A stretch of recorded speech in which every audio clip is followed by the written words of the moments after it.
everybody. So, great financial numbers you saw. Low inflation, very low inflation. Prices are down, way down. Gasoline is less than $2 in many places a gallon, which nobody expected to see, but I did, because we're going by the initial expression of drill, baby drill, and prices are coming down very strongly. And as goes gasoline and oil and gas, so goes the rest of other products that were high because of Biden. So we inherited a mess, and we've brought our country back very, very powerfully. Crime numbers are way down, despite the fact that they let in 25 million people, many of whom should not have been allowed into our country with their open border policy. But it's the country's doing very well. Any questions? What are you expecting from these Iran talks in Geneva tomorrow? So I'll be involved in those talks indirectly, and they'll be very important. We'll see what can happen. It's been typically Iran's a very tough negotiator. They're good negotiators, or bad negotiators. I would say they're bad negotiators, because we could have had a deal instead of sending the B-2s in to knock out their nuclear potential, and we had to send the B-2s. I hope they're going to be more reasonable. They want to make a deal. Have you been told that a deal is next to impossible? No, I think they want to make a deal. I don't think they want the consequences of not making a deal. They want to make a deal. Are you going to sit down with Democrats this week on DHS funding, sir? I will, but, we have to protect our law enforcement. They've done a great job. I just got finished saying that we have the best crime numbers we've had in many years, and on murders, 125 years. And that's despite a lot of people that shouldn't have been let into our country coming into our country, criminals, many, many criminals. But we've taken out tens of thousands of people, brought them back to their countries. Many of the criminals that were brought in, allowed to come in, have been removed. So, we're okay. But to have the best crime numbers, which aren't made by me, these are made by people that do that, many left-leaning. We have the best murder numbers. Horrible thing to say, but we have the best murder numbers since 1900. That's before my father was born. 125 years, think of it. The best crime numbers since 1900 having to do with murder, and really good crime numbers, the best in years. Are there any demands that Democrats are making that you're okay with? Well, I don't like some of the things they're asking for. We're going to protect law enforcement. We're going to protect ICE. They're part of the whole system that is working. In Washington, D.C. now is considered a very safe city. When I took over, it was a city that we were losing 2-3 people a week. Over 100 people a year were being murdered in Washington. Now it's considered a very safe city. And we did that. I did it over a fairly short period of time, too. On DHS, recent news reports have discussed the widespread belief that Kristi Noem and Corey Lewandowski are in a personal relationship. Is that a bad look? Recent news reports have discussed the possibility that Kristi Noem and Corey Lewandowski are in a close personal relationship. Is that a bad look, and do you think she'll be in the job much longer? I don't know about that. I mean, I haven't heard that, but I'll find out about it, but I have not heard it. Do you think that will you give your State of the Union speech if we're still in a shutdown next week? Well, I think I would. Yeah. Wouldn't bother me. I would give it, yeah. How are the negotiations going? With what? Which one? We have a lot of negotiations. No, with the government shutdown. This is a Democrat shutdown. This has nothing to do with Republicans. This is a Democrat shutdown. They're upset that the crime numbers are so good. They're very unhappy that the crime numbers are so good. They're very unhappy that there's a movement for getting voter ID. They want voter ID. The population, 98%, want voter ID. They don't want voter ID because they want to cheat in elections. They also want other things. They don't want mail-in ballots. They want to end mail-in ballots, which is corrupt. And one other thing that they're insisting on is proof of citizenship. And the Democrats don't want to give proof of citizenship. They don't want to give voter ID. Think of it. Who wouldn't want proof of citizenship? I ask you, Steve. Who wouldn't want voter ID? And why would you want mail-in ballots if you know it's corrupt? It's a corrupt system. We're the only country in the world that has this system of mail-in ballots. Think of it.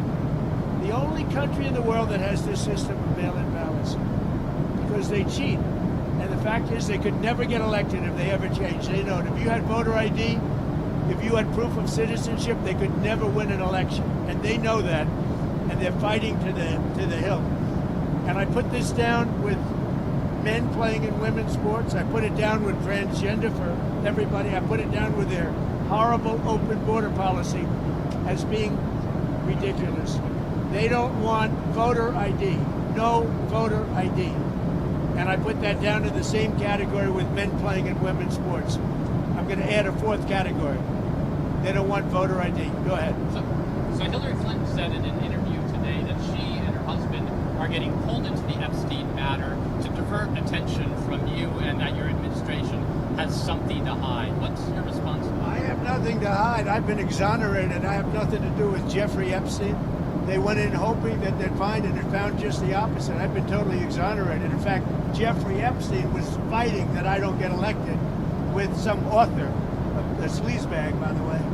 And I've been totally exonerated. No, they're getting pulled in, and that's their problem. I don't know, they're going to have to see what happens. But I watched her in Munich, and she seriously has Trump derangement syndrome. Do you think that she should publicly testify? You know, I've been totally exonerated on Epstein, and it's really interesting because they've been pulled in. Think of it. They've been pulled in. Clinton and many other Democrats have been pulled in, yeah. The USS Gerald Ford, which is sprinting from the Caribbean to the Middle East, is about to hit its 8-month deployment mark. Usually they're deployed for about 6 months or so. Is there any concern that U.S. carriers are being stretched too thin? I'll answer the question later. Mr. President, you're warning Cuba to make a deal. What does that deal look like? What do you want them to Make do? a deal. Cuba is right now a failed nation, and they don't even have jet fuel to get for airplanes to take off. They're clogging up their runway. We're talking to Cuba right now. I have Marco Rubio talking to Cuba right now, and they should absolutely make a deal because it's really a humanitarian threat. And we have a lot of great Cuban Americans, and they're going to be very happy when they're going to be able to go back and say hello to their relatives and do things that they should have been allowed to do for a long time. I'm very interested in the people that are here that were treated so badly by Castro and the Cuban authorities. They have been treated horribly. So we'll see how it all turns out. But Cuba and us, we are talking. In the meantime, there's an embargo. There's no oil, there's no money, there's no anything. If a deal isn't made, would you consider an operation like the one in Venezuela? I don't want to answer that. Why would I answer that? If I was, it wouldn't be a very tough operation, as you can figure. But I don't think that'll be necessary. Mr. President, Marco Rubio received really positive reviews in Munich. Is there very good reviews? Is there a scenario in which you would support him at the top of the ticket in 28? Something I don't have to worry about now. I've got 3 years to go. So it's something I don't have to worry. JD's fantastic and Marco's, they're both fantastic. I think Marco did a great job in Munich. President Xi, in your talk with him recently, warned about sending more weapons to Taiwan. What was your response to him? Are you going to send more weapons to Taiwan? I have a response. I'm talking to him about it. We had a good conversation, and we'll make a determination pretty soon. Tell us about your trip We have a very good relationship with President Xi. In fact, I'll be going, I guess, in April. I'm sorry. Tell us about your trip to Rome, Georgia on Thursday, your trip to Marjorie Taylor Greene's old district.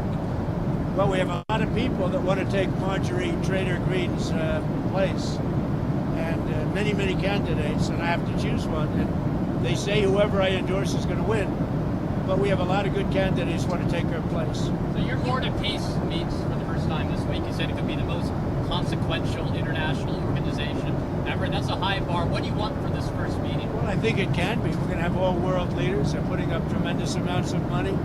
And I think it's going to go far beyond Gaza. I think it'll be peace all over the world. And we're working in conjunction with the United Nations. Look, the United Nations is there. They haven't lived up to potential. The United Nations has great potential. They haven't lived up to the potential. But I think they might aid us a little bit. But we have the greatest leaders in the world joining the Board of Peace.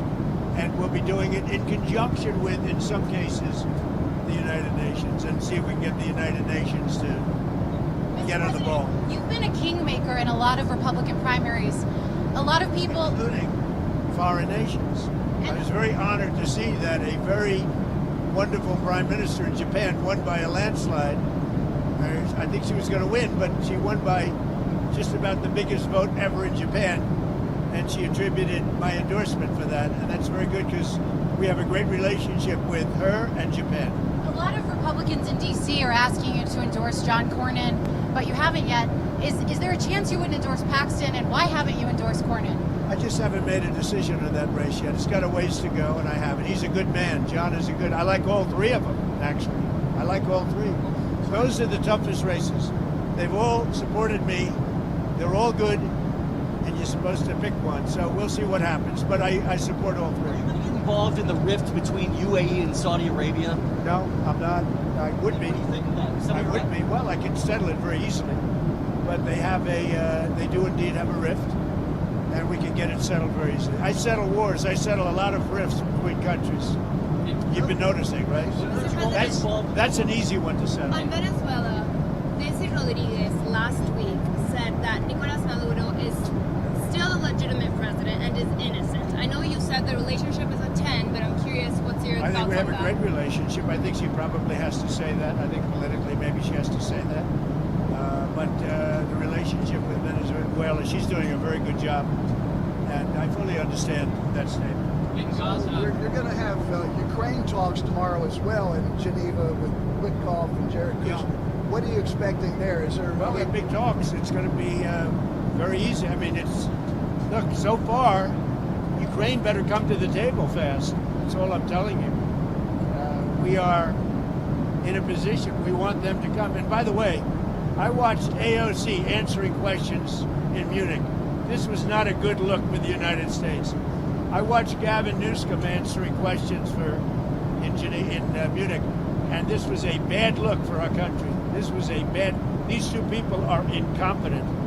And at least Hillary's competent. She's just Trump deranged. She was so deranged. She is an angry woman. But I watched the other two speaking and answering basic questions. Look, Gavin has destroyed California. And AOC, I never heard her speak very much. And they started answering questions. She had no idea what was happening. She had no idea how to answer, very important questions concerning the world. But she can't answer questions concerning New York City either, because New York City is got some problems. now that Gaza is entering phase 2, should Israel lift its ban on foreign journalists being allowed into Gaza? We'll be lifting a lot of bans pretty soon. I think you're going to see everything opening up. Gaza, look, we have peace in the Middle East. Now, you have some flames here and there, but we essentially have peace in the Middle East, and that happened primarily when we did the B-2 attack on the potential nuclear power. They would have had a nuclear weapon within 1 month. If that happened, it would have been a whole different deal. Okay, thank you very much, everybody. One thing, so the $5 billion that you announced yesterday for the Board of Peace, is that a down payment, or are you expecting more? We want to help people. That's peanuts compared to the kind of money that has been spent in the Middle East by Bush, by Obama, by all of these people, by Biden. I mean, the money he spent. But the money he spent, that's such a small amount of money by comparison. But we want to make it successful. I think it has the chance to be the most consequential board ever assembled of any kind. What was called for Ron DeSantis? Great. We had a great time. And Ron and a couple of other people, two great coaches, as you know. The two greatest coaches, I would say, certainly in college football. And we had a good time playing golf. Thank you very much. I didn't get to play today because I'm working on other things, very important things, much more important than golf. Thank you very much. Melania for Valentine's, Mr. President? She's on the plane. Melania's on the plane. We have a movie star on the plane. Did you have any Valentine's Day plans with her? And I what? Did you do anything for Valentine's with her? Did you give her flowers? I better not tell you that. Goodbye, everybody. That's the toughest question. No, she's very, I'm proud of the fact, her movie's so successful. It's a tremendous hit. And she does a good job. She does a very consequential work. I think you're going to see in the end that she's going to go down as one of the truly great first ladies. When you see what she's doing with Russia, Ukraine, and so many of the other things she's doing, she's done a good job. She works very hard. Is Westmore invited to the White House this week, Mr. President? Just so you understand, the governors were all, other than two.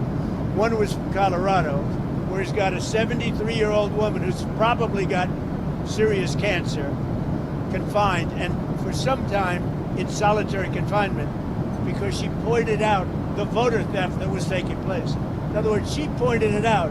They arrested her and they gave her a 9-year sentence. And he better let her go because it's a disgrace. And the other guy's just a bad governor. He's not doing a good job. Wes Moore, he's doing a terrible job. And you can see that. Well, I didn't invite those two. If the rest of them don't want to show up, that's okay. I hear they're coming, a lot of them. The White House is a great place to be. But no, I don't like the job that Wes Moore's doing. I don't like the job he's doing in the bridge. I don't like the fact that he did that horrible, with the pipes and the Potomac.